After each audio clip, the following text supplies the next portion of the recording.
all been waiting for. Who doesn't love a good story? We all remember stories from our childhood, stories that inspired us, stories that made our imaginations go wild, stories that touched our hearts, and stories that have lived with us till today.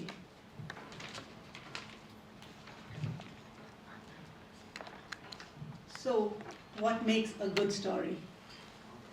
Let us hear it from none other than Anna Ong herself, the creator and host of What's Your Story Slam, Singapore's biggest and longest running live storytelling show. Anna Ong.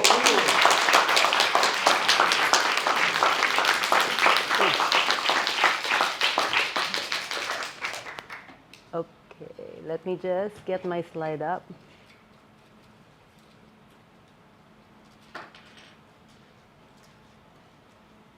Okay.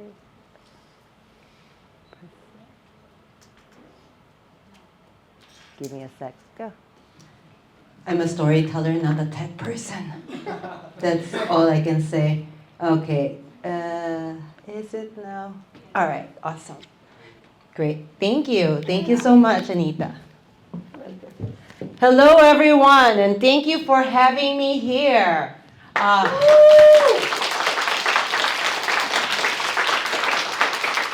Folks, I know you just had dinner, but I need a little bit more enthusiasm than that. So let's hear it again, please. Awesome. That's more like it. So first of all, thank you, Toastmasters, for inviting me here. I have my own selfish reason why I came here to speak. I will share that later to keep everyone on the edge. But first, I'd like to just see, from a show of hands, how many of you feel that you have a story inside you that you want to tell, but don't quite know how to say it? And how many of you would like to tell a story that not only gets you remembered, but gets people to lean in, to be able to inspire and influence them with your story? Oh, good, great, you guys are in the right place. So first, I want to thank everyone for showing up here. You guys are here, you guys are on time, and I appreciate you coming here on Monday. Some of you, I think, may have moved things around your schedule to come here. So I really appreciate you for being here, and I want to make sure that tonight's session will be worthy of your time. So my name is Anna Ong, and I'm going to work with you on how to tell stories that stick.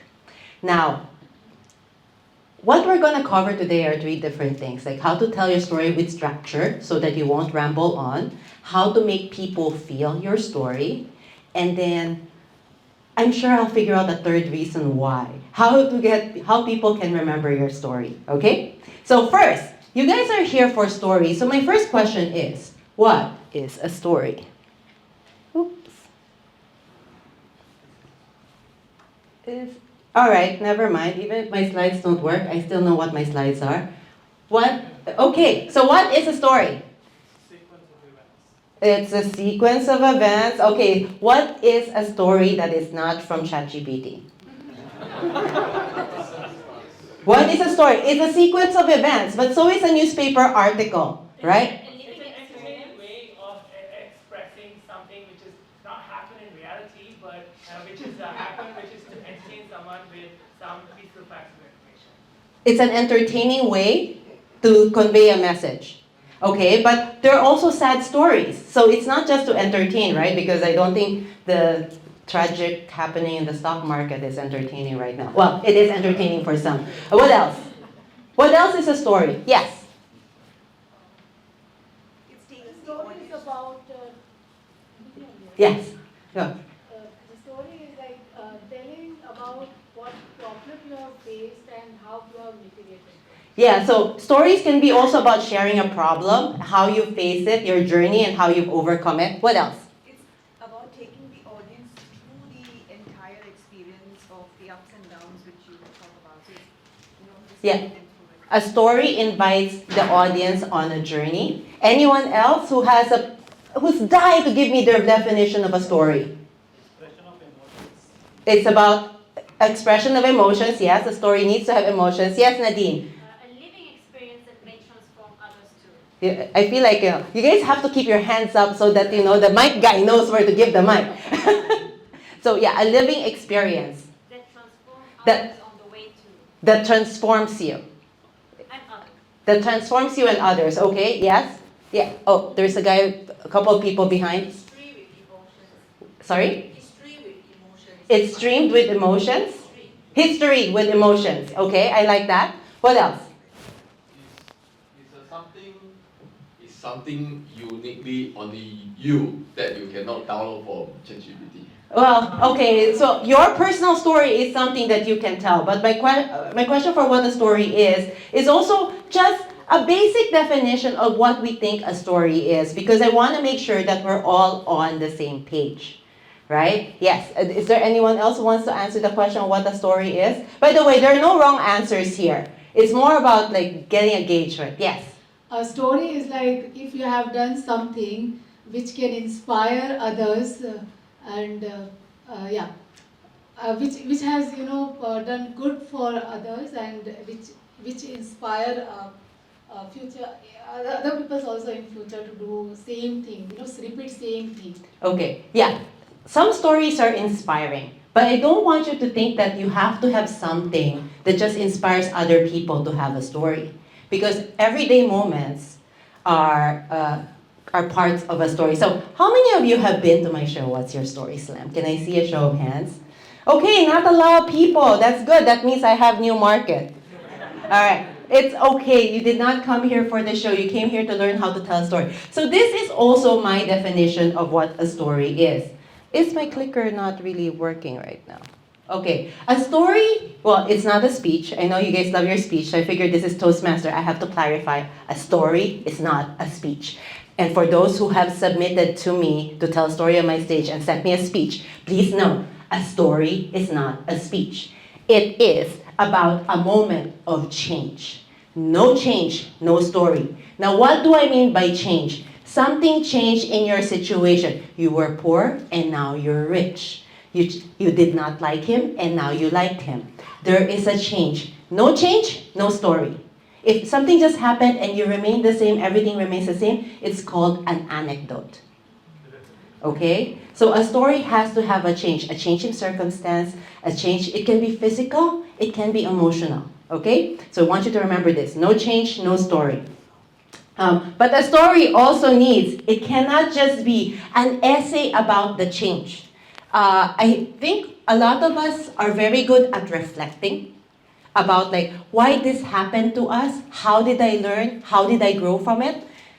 The reflections are great because it reflects the change in you. However, if you close your eyes and you hear all those reflections, can you see it or are they just a bunch of floating words?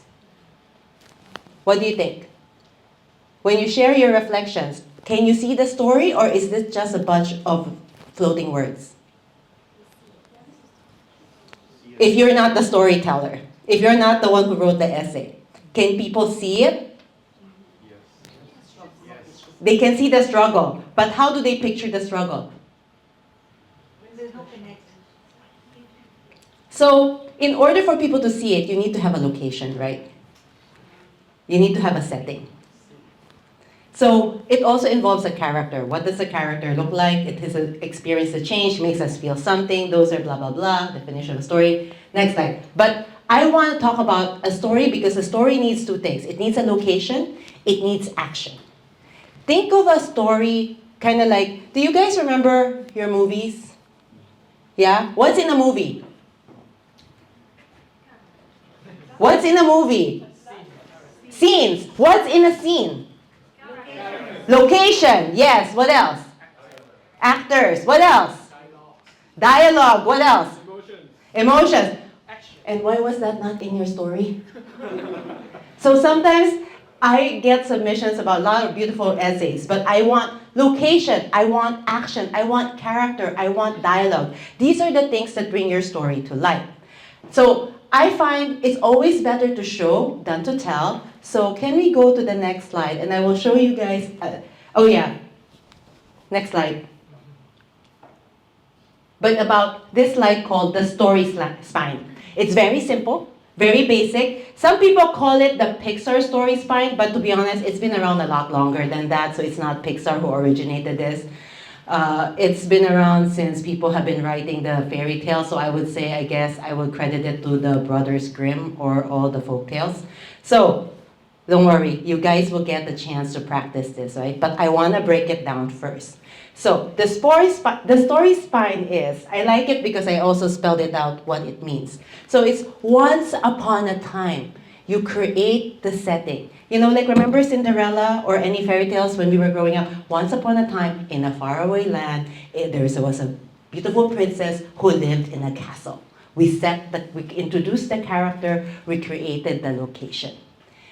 And every day, we established the pattern and the routine. And every day, she went to the garden to pick some flowers, right? So if you think about it, often when you tell friends what your story is, you have a certain routine. A story often starts when there is a break in your routine. Kind of like everybody has a COVID story. Because the circuit breaker was one of those major breaks in our usual routine. Suddenly, flights got canceled, people got separated from their families, and oh my God, you can't even eat outside you can't even hug your friends in public, right? So there's a break in the routine.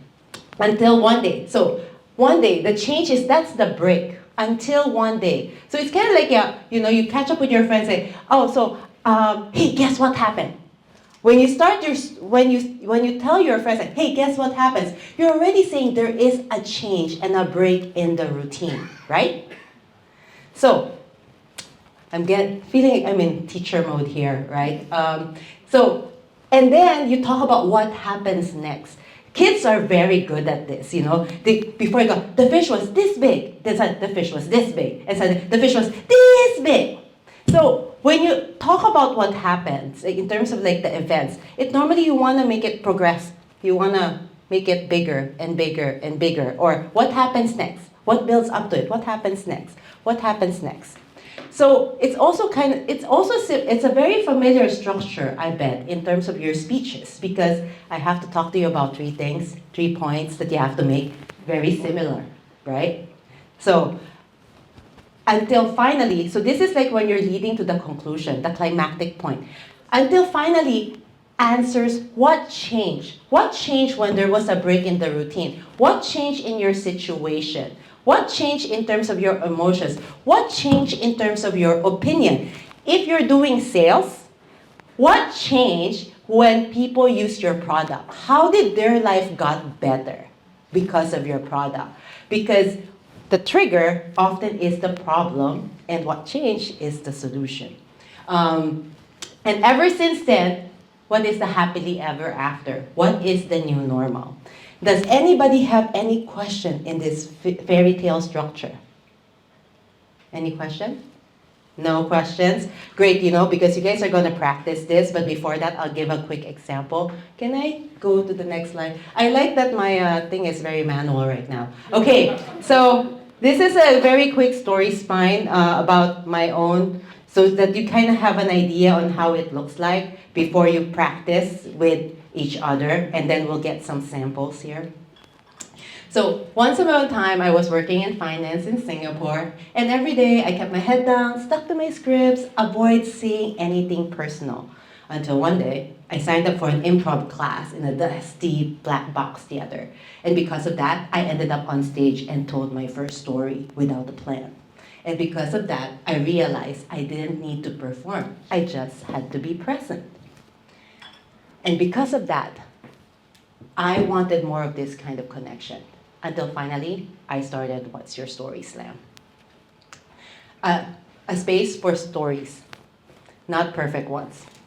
And ever since then, I've been helping people tell stories to help them be more visible and make them impossible to ignore, okay? So it's more like my little mission statement here, and also plug for What's Your Story Slam. You can do that when you tell a story. You can shamelessly plug your stuff. So now, your turn. Can we go to the next slide, please? So, no, there. So this is our exercise now. I'm gonna give you guys, you know what? We're better when we are spontaneous. So, want everyone to please stand up. because I don't like people just sitting down writing notes. Please stand up. Find someone you don't know. Pick a partner. Get somebody you don't know very well. That's it. Just find someone you don't know very well. Pick someone you don't know very well. Okay? Does everybody have a partner? Someone you don't know very well. Now the reason for this is because I have a logic, but please find a partner, someone you don't know very well. Please find someone you don't know very well.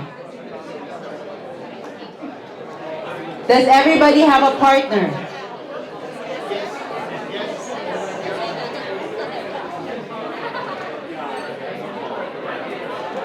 Clap your hands once if you can hear me. Clap your hands twice if you can hear me. Clap your hands 3 times if you can hear me.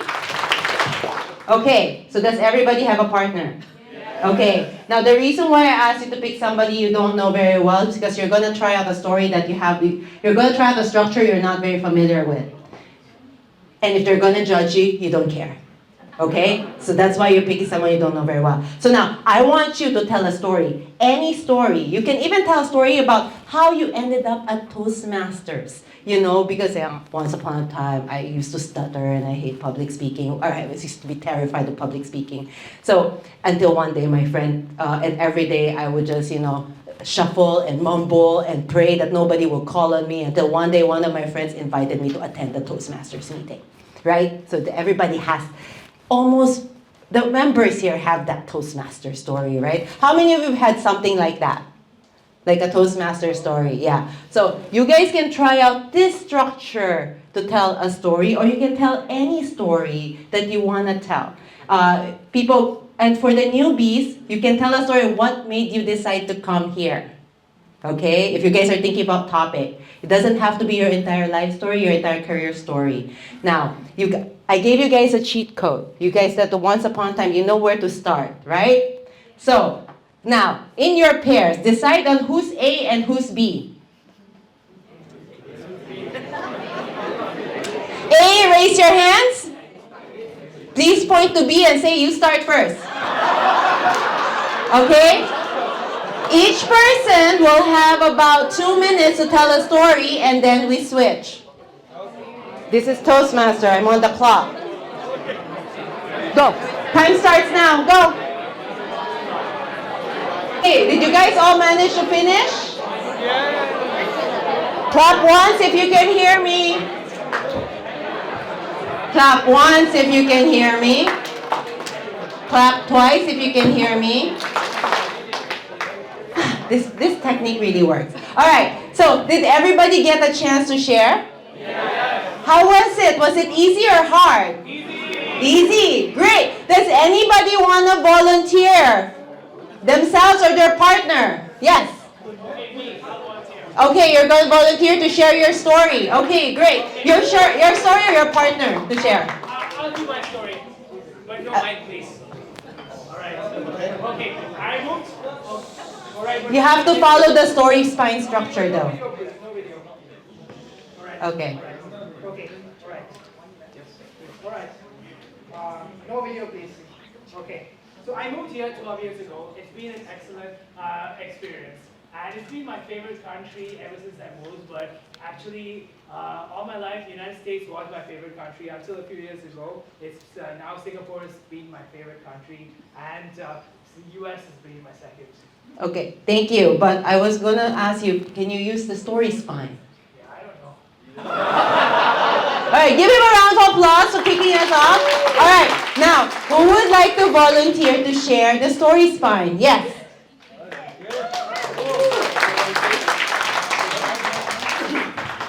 Name, please. Hello, everyone. My name is Dhananjay, or DJ. Most of Yeah, DJ is easier to remember, right? All right. I'm gonna keep looking at it for reference. But once upon a time, in Singapore, I was just lying on my bed and just reading a book. That was my daily routine during the COVID days. And then one day I found a book called I Have Something to Say, written by an American journalist who was not good at public speaking. So what that journalist did or described in that book was his experience of joining a Toastmasters club in the US. And that's what got me into public speaking. Because of that, I have made tons of friends, improved my social skills, and also gotten a lot of recognition at my workplace. Not just that, I've also traveled to multiple countries with some of the Toastmasters members. Because Until finally, I'm here at this workshop where I'm getting to share this story for the first time. ever since Ever then- since then, I've just been a happy person. All right, thank you, DJ. I'm learning something new whenever I need to make slides. I need to make it more clear. Three because of that. Okay. All right. Who else would like to share? Thank you, DJ. Who else would like to share? Real story? I just asked to share. You share a story using this structure. You don't. If you want to do real story, fake story, don't care. Just using the structure. We have two volunteers. So Sahil and What's your name? KK Chan. KK Chan, come on up. yeah, KK and then Sahil.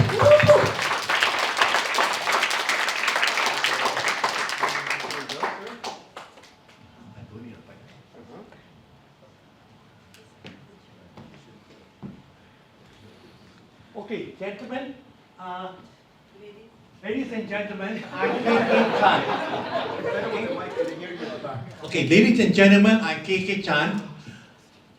I am considered as new as well as old. Once upon a time, I just got to recently reflect on myself, and I found that I have been with this club for the past almost 40 years. Ernest Chan would know. Okay? Then after that, today is considered as my first day I step into this club again. After 5 years of absence. 5 years of absence. During that time, I have been working. Then after that, when I work, I'm so workaholic, I'm so much earning so much money that I forgot all about my personal life. I forgot all about my friends and meeting and everything. Then one fine day, I was forced to retire. I'm forced to retire. So during my retirement, then I realized every day I have to keep myself mentally intact. I have to keep myself physically intact. I have to keep myself emotionally intact. How do I do physical? Singapore government give us a watch. I walk 1,000 steps a day. So physically, it was soft. But mentally, I realized I'm getting back to worse. I don't want to suffer dementia. So what I did was I told myself, I should go back to do what I used to love best, and that is talking. And I decided, because I met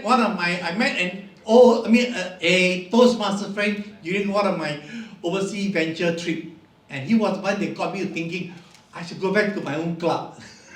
And I decided today to come back and take a look at my club.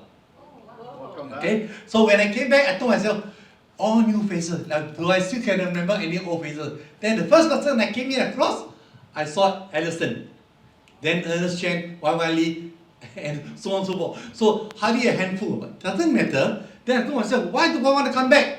I want to come back because I want to be able to relive my life with a better quality.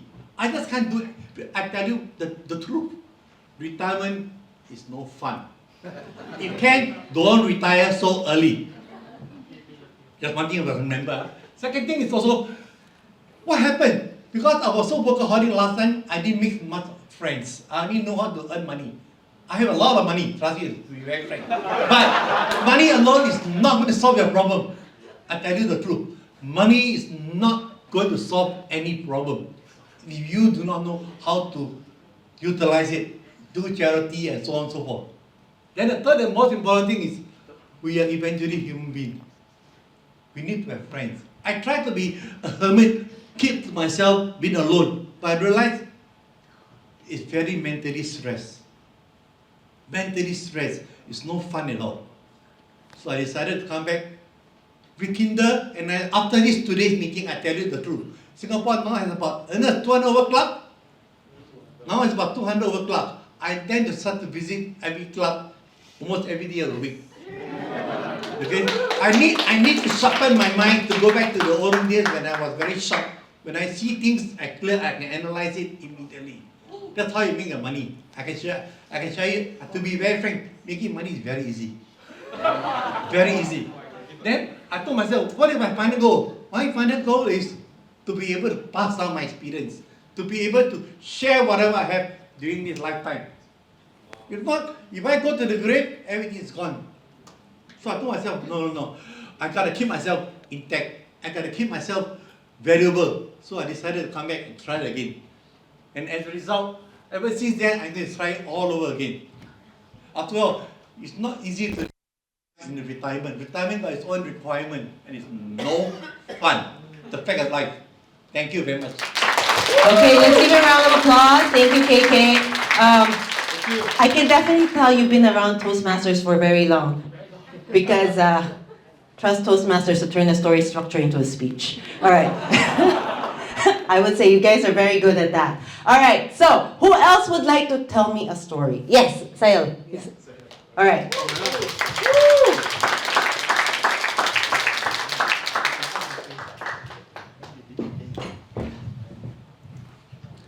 A Chorus Halata. Jinofing Zach Galfer, Sahil Sharma. Karax, a girl.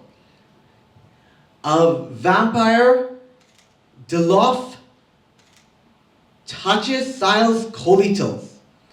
Operator's words. The structure. I'm just telling my own story. No. We need to follow the structure. Structure.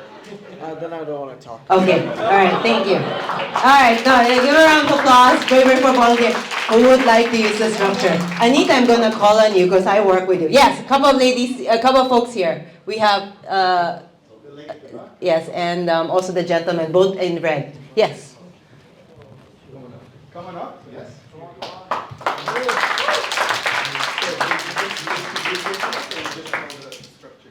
Okay.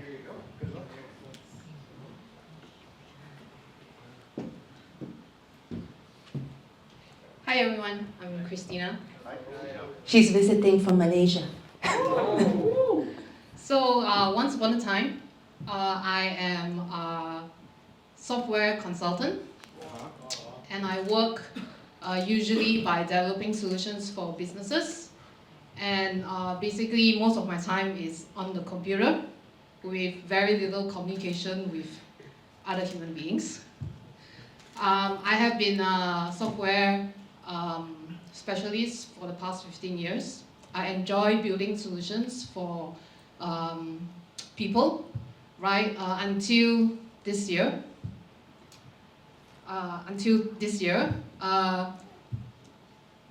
my business partner told me that I am required to be doing pre-sales activities moving forward.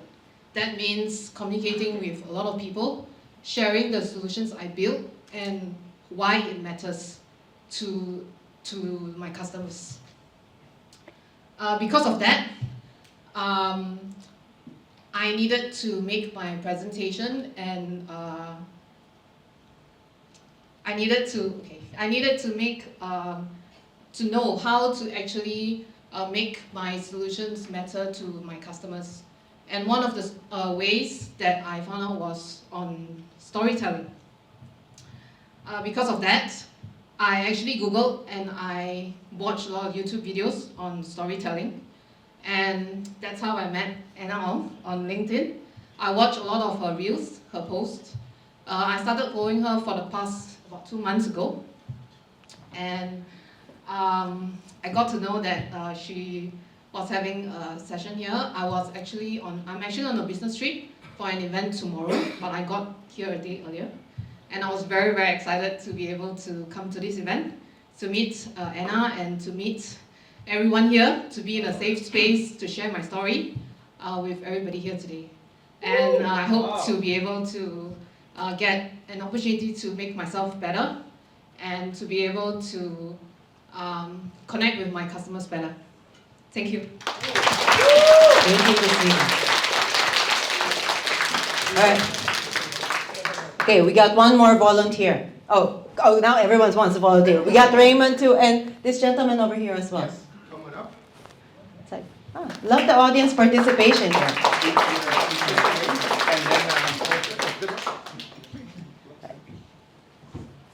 Hi, I'm Zeppelin. I've been a Toastmaster, so I'm also good at following instructions.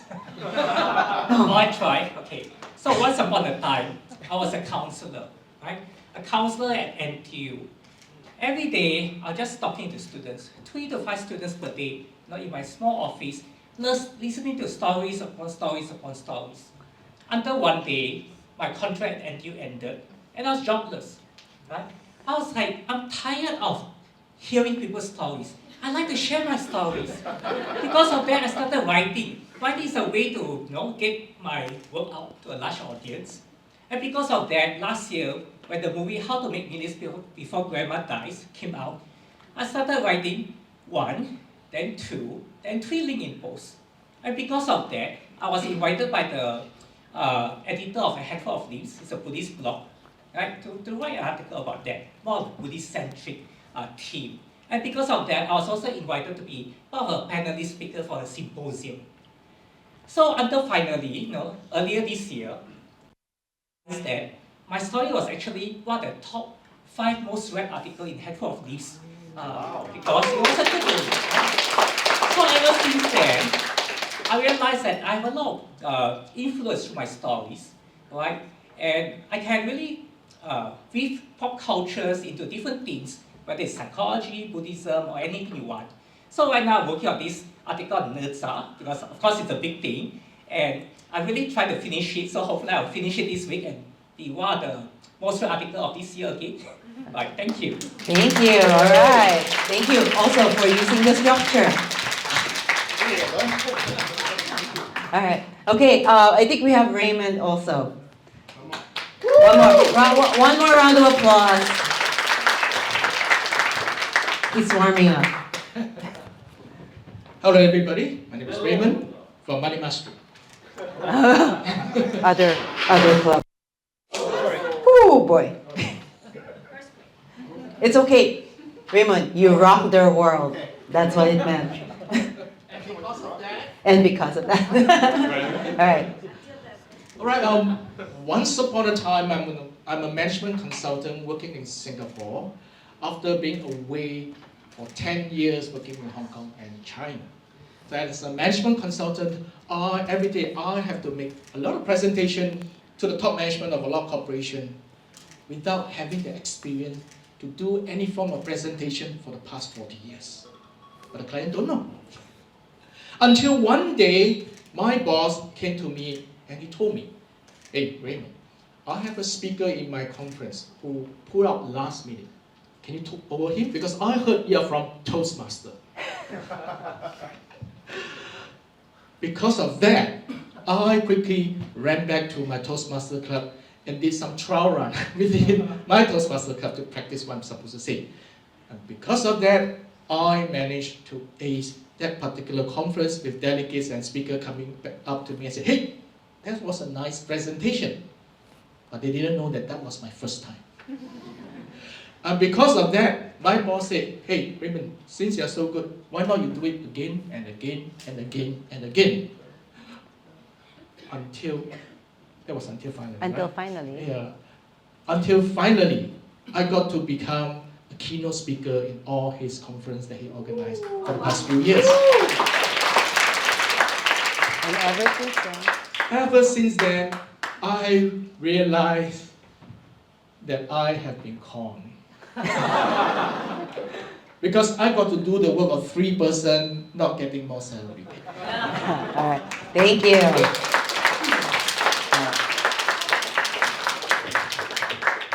I like using this structure because even if you're say those last two speeches we've heard, you remove the once upon a time, every day and all that, you see the structure and the flow of the story. The purpose of using these once upon a time, every day until one day is more like just to show you where the turning points are in the story in terms of how to build the story. So hopefully you'll find this one useful and you'll apply building presentations, because it's also a very useful structure for presentations, or when you're telling a story. Remember, what are the 2 things you need? What's the story? What do you need in a story? Change. Again? Change. If there's no change? No story. Okay, good. All right. And what are the two things that you need to start a story with? Location and location, character, and also action. Your character needs to be doing something. Location and action. You need to start your story with location and action. All right. Next. Okay. So I did this. We did that. I have more. Okay. Now, well, we talk about the heart of the story is change. No change. No. So I discussed this earlier. The change might be a shift in perspective. It could be a change in relationship. We were married, now we're divorced. Or we were single, now we're married. A problem resolved or a tension is released. So, how many of you are consultants here? Okay, well, consultants like to use this structure. Problem, solution, benefit. Same thing as storytelling. The trigger causes the problem, and until finally is the solution. Or a realization, a decision, a moment of truth. When you decide like, hey, being retrenched, maybe being retirement isn't so much fun after. I worked so hard to retire until I realized retirement is boring. So there's also that. That realization can be the start of a story. What made you decide that it's not working for you? Or it could be like, I realized I want to start a business. When you realize you want to start a business, there is a story behind that realization. So this is also where you can find a story. Okay, so the change is where you try to find where the story lies. It normally happens before or after the change. Now, what changed in me by the end of this story? So I want you to think about this one, like either jot it down or have a mental note about it. What changed in me or around me by the end of this story? When you are thinking about, I want to tell a story, think about the change first and figure out what was that change in my life? Like whether starting a new job, what was that change? The story lies is from that moment of change. It's like, how many people here are coaches? Yeah, okay. The coaches will talk about the lifeline, the ups and downs, the inflection points. Those ups and downs, those inflection points, those are moments of change. And the story often lies there. Kind of like when you're looking at the stock market of a particular stock, you look at the up and down, the change, especially when it just suddenly drops, there is something that happens. It's called Donald Trump. Right? When Donald Trump became president, went up. When Donald Trump started issuing tariffs, went down. Then China issues tariffs. So you can tell there is a story there too right now in the stock market. I like to look at the stock market and see like, yeah, what's the narrative here? Next. Okay. So now, one thing also I need to talk about is the stakes. Now, how many of you understand what the word stakes mean? Yes? Yes. What stakes? Why does it matter? No, yeah, so but what do you mean? How do you understand stakes? So I hear risk, yes? What is the significance? Like, what is the... Why does it matter? Why is it important, right? What do I have to lose? So like sometimes the stakes could be a loss of pride or losing someone you love, losing money. Those are serious stakes. The things that you hold of value, what do you have to lose? In storytelling, if you think about it, people here watch movies still, right? Yeah? So someone name me a favorite movie. Any movie. Die Hard. Okay. Okay, so let's look at, okay, so let's look at like Die Hard, right? What are the stakes in that story? Well, I mean, like, no, people will die. There was a bomb, people will die. So there's often like, Armageddon. There's also like, normally there's a crisis. So we always have to have something to lose. When we're telling stories, often when we're talking about stories about like going up on stage for the first time, conquering stage fright, you have so much to lose because there's a lot of stakes there. There's a major fear that you have. A lot of like, voices inside your head saying, you can't do it. What if I make a fool of myself? What if nobody understood what I'm saying? What if I trip going up on stage? Or what if I go up on stage and my mind went blank and I can't say anything? So, what do you have to lose? You just die of sheer embarrassment, that's it, right? But that's a big deal. Like, I remember when I first started What's Your Story Slam, my very first show, I had to put myself out there. I had to DM people. I had to like invite everybody I knew personally, professionally in Singapore. So the audience was filled by 80%. Like, I had like 80 people in the room. It was everybody I knew in Singapore. So if the show flopped, I have to leave the country permanently because Singapore is so small, there is no place for me to hide. So I had a lot on the line there. It wasn't just because I invited people to come and watch. Everyone going up on stage were all my friends, and I promised them I will support them and make sure that their stories are going to be seen in the best possible manner. So if the show flopped, the audience hated them, they will also hate me, I will also lose my friends. So as you can see, I had a lot on stake at that. I had a lot on stake, which makes a very gripping and also relatable story because like sometimes like we hear stories. I know you guys love the motivational stories, right? The inspiring stories. You put a lot at risk. You gotta show how much you had to lose. You have to show the vulnerability in the moment. So this is why the importance of stakes. I think it could be like also like someone sent to me a story about their life philosophy, which is beautiful. But the stake is like, when were you questioned about your values, about your philosophies? When was that moment where you started doubting yourself? Am I right in terms of seeing the world this way? Am I wrong? There's the stake there because that totally changed your whole world perspective. So I want you all to think about it. In your own life, you always take risks. So stakes are risks that you take. So there's no risk, there's no story. Like, how many of you guys are in relationships? Yeah. Okay. Telling your partner you love them, the first time telling them you love them, was that easy or hard? Hard, right? Like heart pounding, words won't come out, you're not even so sure. What if they don't say it back? Or what if they say, thank you? Right? So because you're putting your heart on the sleeve, you have a lot to lose. Those are the stakes that you take. Those are the risks that you take. And the higher the risk, the higher the payoff. And the important thing of stakes is by sharing them in the story, you make someone care. How many of you are hooked in all these Korean telenovela or TV series? What's the longest running TV series you guys are invested in? Like, kind of like the Friends and all that. Like long running TV series. Grey's Anatomy. So we get Blue Bloods. Oh yeah, the police drama, right? So we get hooked on these characters because they share their vulnerabilities. They share what they have on the line. And the more they share, the more we feel invested in them. That's why we keep watching the next series after the other. So this is also a way for people to get to know you through your story is through the stakes. Okay, so lecture over. Okay, you guys understood, right? So, there are different types of stakes.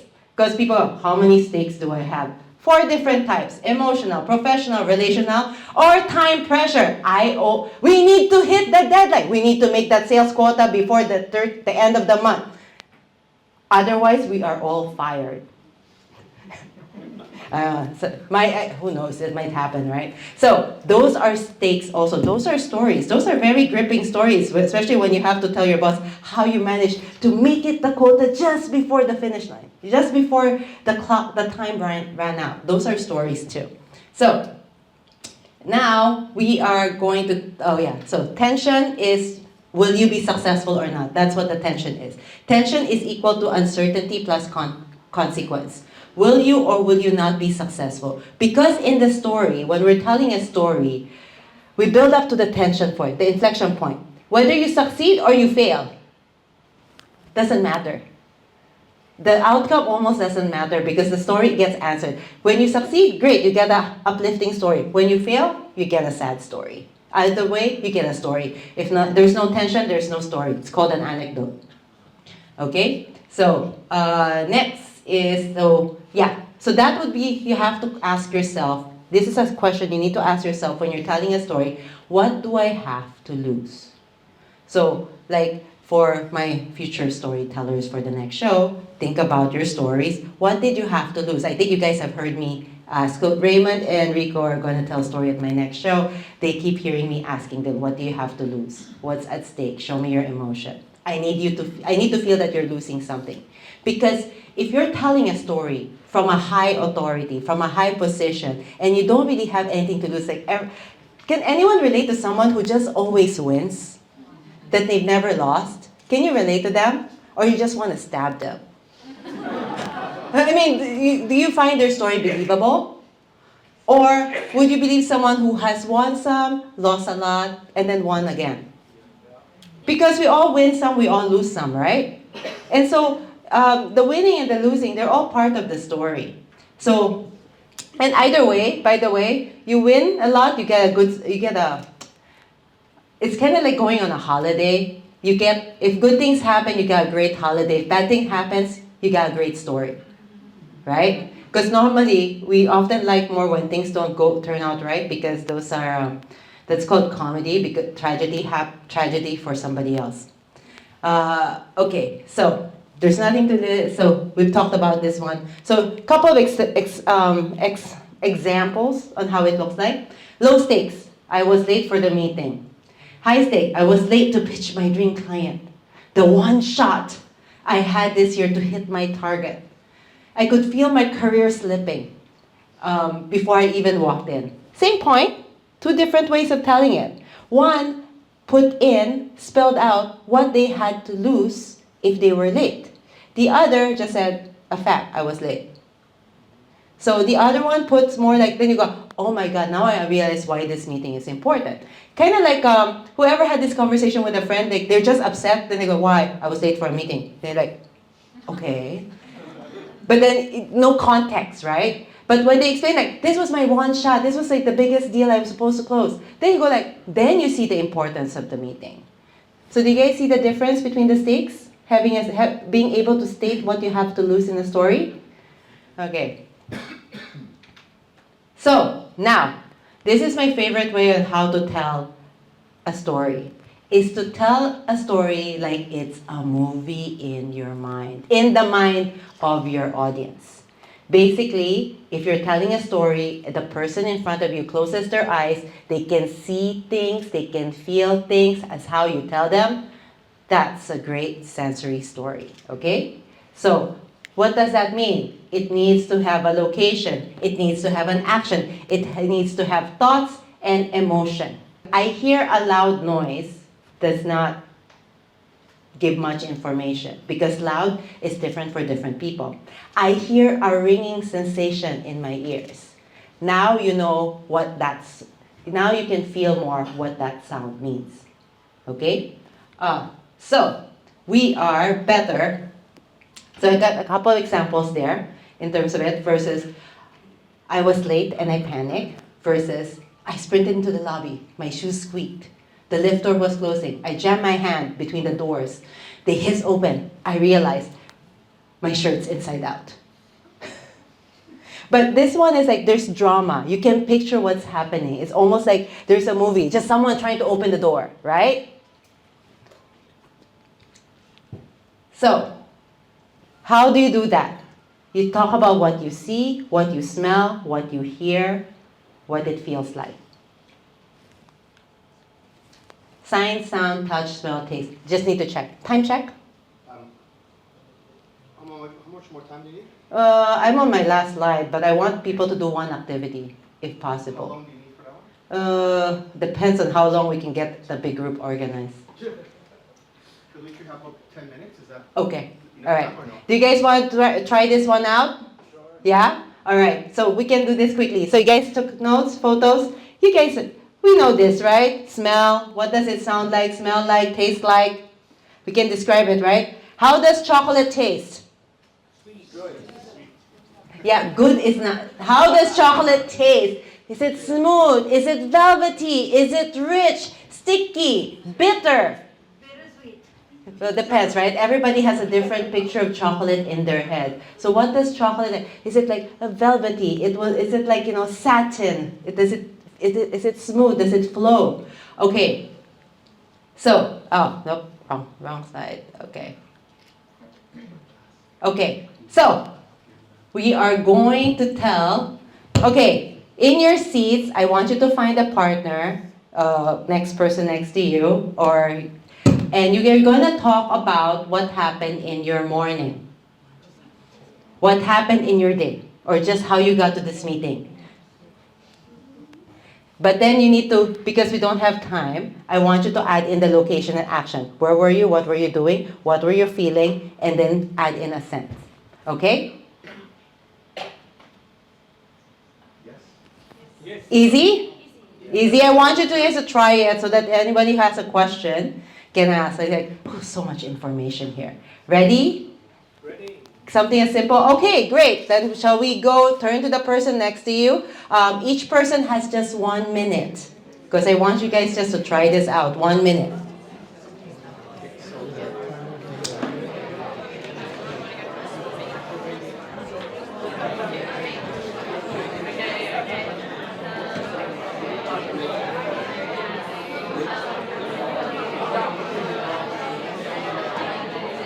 You can practice with me.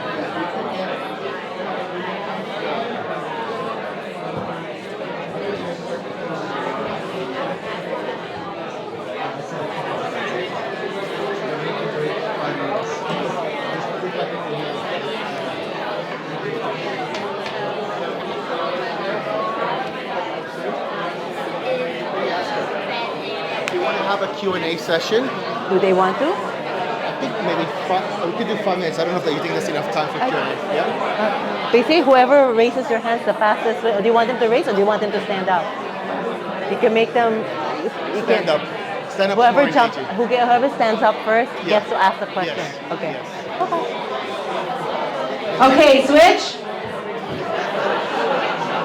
Then what we'll do, we'll just do a token again, and then we're going to do like a group photo. Okay. Okay. And then what we're going to do, we're going to move it outside, and then Okay. people will speak to you, and they're going to do the interview. Okay. Sounds good? It's okay. And So, videographer there, and then it's going to be Rico interviewing you. okay. So, and then, so what you want is group photo, but then you want to do a quick Q&A before that, right? Quick Q&A after my as soon session. right now it's going to be the Q&A, and then Anita's going to come in, and she's going to say thank you, and then That's it. we'll see a closing, and then we'll do a group photo. Okay.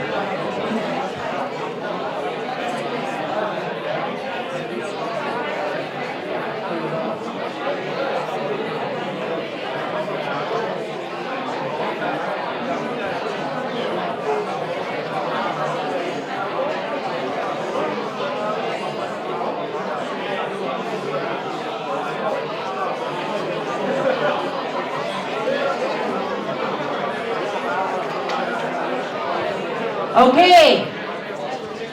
Time's up. Clap once if you hear me. Clap twice if you hear me. Okay. How was that? Easy, hard? Easy, hard? I hear some easy, some people say hard. Easy? How did it feel to hear a story with so many layers? Very good in what sense? I feel like I need some descriptive words here. You could get into the details, Okay. of every moment that was there, your emotions, and Okay. the location. So yeah, so even just by adding some of these layers in your story, right? You're able to let the person listening to your story get a glimpse of what it's like to walk in your shoe. And if you want to be a person of influence, to really be able to influence people, the most influential people isn't necessarily be the influencers, but it's about being able to tell stories that people can relate to, which means they're able to see and feel what you're seeing and feeling. So you're able to connect with them because you're able to describe things that they can literally put themselves in your shoes.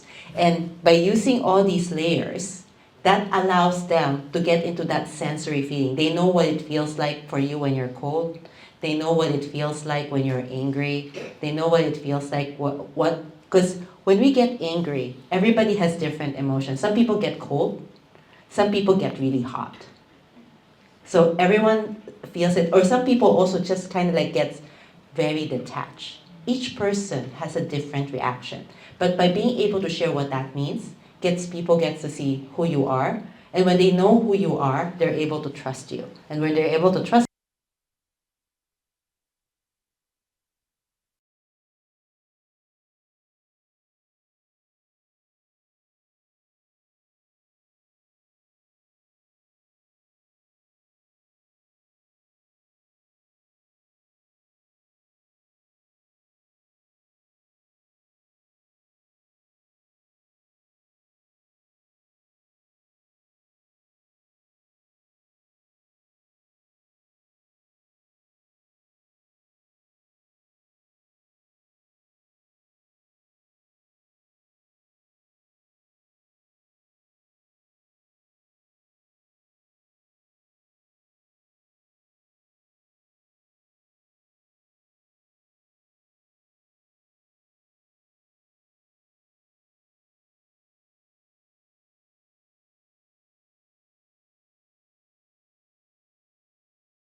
happily ever after is the benefit. Yeah, thank you. All right. Two more questions?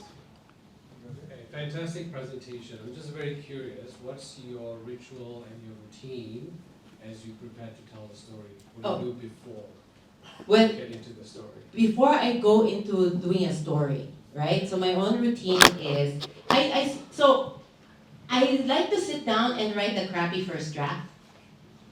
So I always insist on the crappy first draft. By the way, the crappy first draft is not your speech. Okay? A crappy first draft is just like kind of like thinking, location, action, what was happening, what was I feeling? It's very messy. After that, I read it out loud. The reason why I read it out loud is because the moment I do, my brain starts editing it. Then I have a workable version because it's a more edited version. Then I record myself telling the story because I need to listen how it lands and see if it's visceral. And then from there, that's where I go through my editing process. But before that, before the crappy first draft, I first think about what was the change that I'm trying to reflect. If there's no change, there's no story. So what happened? What's the moment that I want to highlight? One more? One, yes. Okay, wow, that's good. Nice. Yeah, I'm getting them to work their time muscles. Thank you so much. Yes. Across all your stories that you see from the audience, what is the biggest problem that you see commonly? Across all the story submissions, I think that's what you're asking, right? People tend to send me essays instead of stories. They have the reflection of what changed. But what I want is what inspired that reflection. I received keynotes, I received speeches, and I sometimes tell them, you know this one line, yeah? Keep that line and get rid of everything else.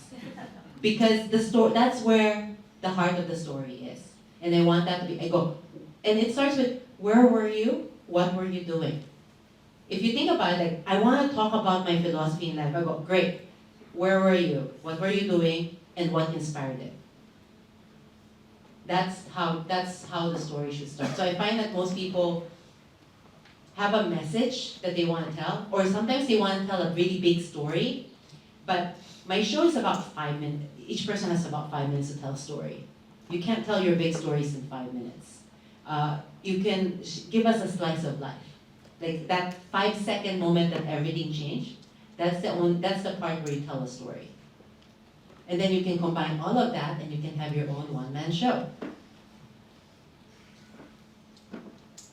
And otherwise, if you guys want to do, you guys can look at this one. You can join the wait list. I have a storytelling intensive. It's going to be a 2-day thing that's starting in June.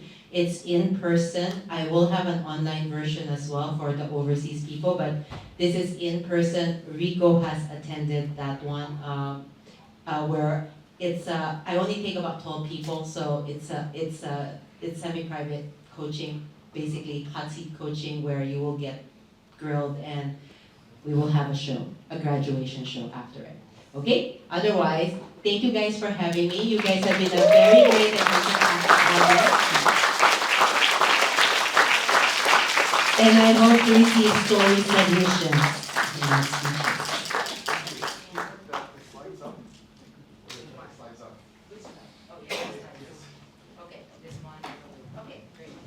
Thank you so much, Anna.